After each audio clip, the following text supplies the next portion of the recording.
ജെസേ, ഓ ജഗേ sir. പിന്നെ ഞാൻ ഒരു കാര്യം പറയട്ടെ. അതായത് കുട്ടികൾ ഇപ്പോൾ വീട്ടിലിരുന്നിരുന്ന് മടുത്ത് ബോറടിച്ചിട്ടുണ്ടാവും. കാരണം പരീക്ഷ കഴിഞ്ഞു, പെരുന്നാൾ കഴിഞ്ഞു, ഇനി ആകെ വരാനുള്ള ഏതാണ് നമ്മുടെ വിഷുവാണ് വരാൻ അല്ലേ. അതിന് കുറച്ച് പടക്കം പൊട്ടിക്കാന്നുള്ളത്. പക്ഷെ അപ്പൊ നമുക്ക് ഈ കുട്ടികൾക്ക് വേണ്ടിയിട്ട് എന്തെങ്കിലും പ്രൊഡക്റ്റീവായിട്ട് എന്തെങ്കിലും കാര്യം നമുക്ക് സൈലത്തിന്റെ ഭാഗത്ത് എന്തെങ്കിലും കൊടുക്കേണ്ട കുട്ടികൾക്ക് എന്തെങ്കിലും ഒന്ന് ചെയ്യണം. കാരണം ശരിക്കും നമുക്ക് തന്നെ ഇപ്പോൾ ഒരു എന്താ പറയുക, ഒരു ഭയങ്കര ഒരു ഇതില്ലേ, ബോറിംഗ് ഇല്ലേ. കാരണം വെച്ചാൽ പ്രത്യേകിച്ചില്ല. ഇപ്പൊ ഞാൻ തന്നെ കണ്ടില്ലേ, ഇപ്പൊ നീറ്റിന്റെ ഫിസിക്സ് ഒക്കെ ജോഗ്രഫി ആയിരുന്നു ഫിസിക്സ്. അല്ല, അപ്പൊ അങ്ങനെയാണെങ്കിൽ നമുക്ക് കുട്ടികൾക്ക് കൊടുക്കാൻ പറ്റിയ ഒരു കാര്യം പറയുന്നത് അങ്ങനെയാണ്. ഇപ്പൊ എന്താ കൊടുക്കുക മക്കൾക്ക്? എന്താണ് ഇപ്പൊ കൊടുക്കാൻ പറ്റുക? ഒരു അവധിക്കാലത്ത് അവർക്ക് എൻജോയ് ചെയ്യാൻ പറ്റുന്ന എന്താ കൊടുക്കാൻ പറ്റുക? അതായത് മാക്സിമം നമ്മളെ കേരളത്തിലെ മൊത്തം കുട്ടികൾക്ക് ഉപകാരപ്പെടുന്ന എന്തെങ്കിലും സംഭവിക്കണം. അങ്ങനെയാണെങ്കിൽ ഒരു പബ്ലിക് ലൈവ് കൊടുത്താലോ? പബ്ലിക് ലൈവ് ഈ സമയത്തോ ബോറാവില്ലേ?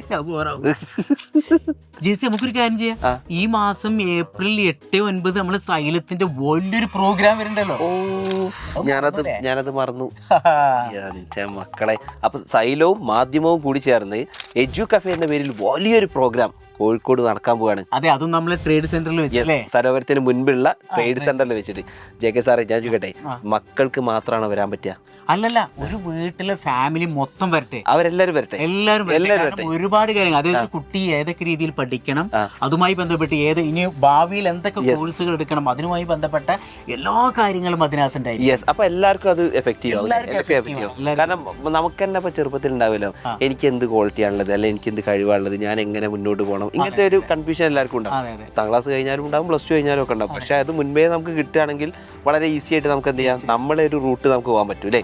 ഇനി ഞാൻ ചോദിച്ചോട്ടെ, ഇപ്പൊ ട്രേഡ് സെന്ററിലല്ലേ, അപ്പൊ ആ ട്രേഡ് സെന്ററിലേക്ക് എത്താനുള്ളൊരു എങ്ങനെയാണ് നമുക്ക് യാത്രാ സൗകര്യം? അങ്ങനെ ഒരു ബുദ്ധിമുട്ട് നേരിടും അല്ലേ. പക്ഷെ അതിന് പേടിക്കേണ്ട, അതിനും സൊല്യൂഷൻ ഉണ്ട്. എന്താ സൊല്യൂഷൻ? അതായത് ഇപ്പൊ ഒരു കുട്ടി, ഇപ്പൊ ഞാൻ പറയാം, എന്റെ നാട്ടിൽ നിന്നൊക്കെ കുറച്ച് കുട്ടികൾ വരികയാണെങ്കിൽ നേരെ ബസ് സ്റ്റാൻഡിൽ ചെന്ന് ഇറങ്ങി വിചാരിക്കുക, അവിടെ നിന്നിട്ട് എത്താൻ കുറച്ച് ബുദ്ധിമുട്ടായിരിക്കും. നമ്മളവിടെ സൈലത്തിന്റെ ബസ് ഉണ്ടായിരിക്കും, നമ്മുടെ സൈലത്തിന്റെ ബസ് നേരെ സൈലത്തിന്റെ ബസ്സിൽ കയറിയാൽ നേരെ ട്രേഡ് സെന്ററിൽ ചെന്ന് ഇറങ്ങും. അപ്പൊ ഇനി ട്രെയിനിൽ വരികയാണെങ്കിൽ അവിടെയും നമ്മളെ സൈലത്തിന്റെ ബസ് ഉണ്ടായിരിക്കും. സൈലത്തിന്റെ ബസ് ഉണ്ടാവും. അപ്പൊ മക്കളെ, നിങ്ങളെ കാത്ത് സൈലത്തിന്റെ ബസ് ഇതുപോലെ തന്നെ ബസ് സ്റ്റാൻഡിനകത്തും അതേപോലെ തന്നെ നിങ്ങൾ കാണുന്ന റെയിൽവേ സ്റ്റേഷനകത്തും എന്ത് ചെയ്യും, ഉണ്ടാകും. അപ്പൊ അത് നിങ്ങൾക്ക് എന്ത് ചെയ്യാം, ഈസി ആയിട്ട് ഇങ്ങോട്ട് എത്താൻ പറ്റും. അതെ, അപ്പൊ ഒരു കുട്ടി പോലും ബുദ്ധിമുട്ടിക്കാതെ നേരെ ട്രേഡ് സെന്ററിൽ എത്താൻ ഫുൾ സജ്ജീകരണം. ക്ലാസ്സുകൾ മാത്രമാണോ?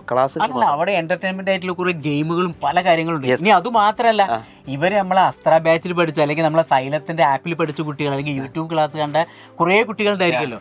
ആ കുട്ടികൾക്കൊക്കെ എന്ത് ചെയ്യാം, നമ്മളെ ഓൺലൈൻ ടീച്ചേഴ്സ്, അവരുടെ പ്രിയപ്പെട്ട ഓൺലൈൻ ടീച്ചേഴ്സ് ജെസിനൊക്കെ കാണാൻ പറ്റും.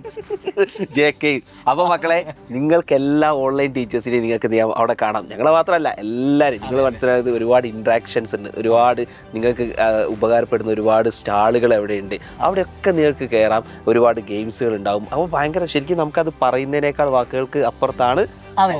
ഞാൻ സത്യത്തില് കുട്ടികളെക്കാർ ആകാംക്ഷയോടെ കാത്തിരിക്കുകയാണ്, എങ്ങനെയാവും അന്നത്തെ ഒരു പ്രോഗ്രാം. ആലോചിക്കുക, നമ്മളൊരു ക്ലാസ് എടുക്കുന്ന സമയത്ത് ഇങ്ങനെയും മെസ്സേജുകൾ വരുന്ന കുട്ടികളൊക്കെ നമ്മൾ നേരിട്ട് കാണുക എന്ന് പറയുന്നത് നമുക്കുള്ളൊരു ഭാഗ്യം എന്താ അല്ലേ. അപ്പൊ തീർച്ചയായിട്ടും മക്കൾ, ഈ ഒരു അവസരം ഒരു കാരണവശാലും എന്ത് ചെയ്യാൻ പാടില്ല, മിസ് ചെയ്യാൻ പാടില്ല. അപ്പൊ എന്ത് ചെയ്യണം, അതൊന്ന് പറഞ്ഞു കൊടുത്തേ. പെട്ടെന്ന് തന്നെ താഴെ കാണുന്ന QR കോഡ് എന്ത് ചെയ്യാം, QR കോഡ് നിങ്ങൾ എന്ത് ചെയ്യുക, സ്കാൻ ചെയ്ത് ഉടനെ തന്നെ നിങ്ങൾ രജിസ്റ്റർ ചെയ്യുക. എന്നിട്ട് എല്ലാവരെയും വിളിച്ച്, നിങ്ങളുടെ ഫാമിലി അടക്കം എല്ലാവരെയും വിളിച്ച് എന്ത് ചെയ്യുക, നമ്മുടെ കാലിക്കറ്റ് ട്രേഡ് സെന്ററിലേക്ക് ഡേറ്റ് സാറേ ഒന്ന് കൂടി പറഞ്ഞു. അതായത് ഈ മാസം ഏപ്രിൽ 8, 9 ദിവസം. 8, 9 ദിവസം. അപ്പോൾ ഞങ്ങളെല്ലാവരും നിങ്ങളെ വെയിറ്റ് ചെയ്തേക്കാം. നമുക്ക് അടിപൊളിയാക്കാം, അടിപൊളി ഉഷാറാക്കണം. ഓക്കെ.